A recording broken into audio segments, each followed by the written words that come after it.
This is the R-Van, 17 to 24 foot, can shoot from an angle of 45 degrees all the way to 270 degrees.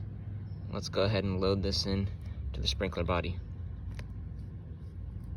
You're gonna want that white line there to line up to the left side of where you want the sprinkler to start spraying. And I have this one set to a 90-degree pattern, but you can change it to 180 degrees.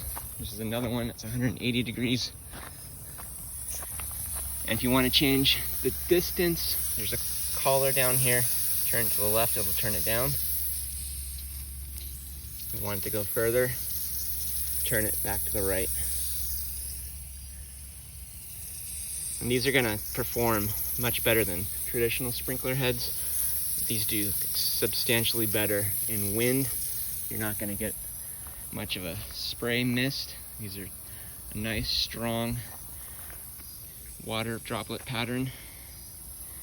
It's gonna give you nice, even coverage, and you're probably gonna save water too by using these. R-Van 17 to 24 foot is the longest throwing sprinkler in the R-Van line.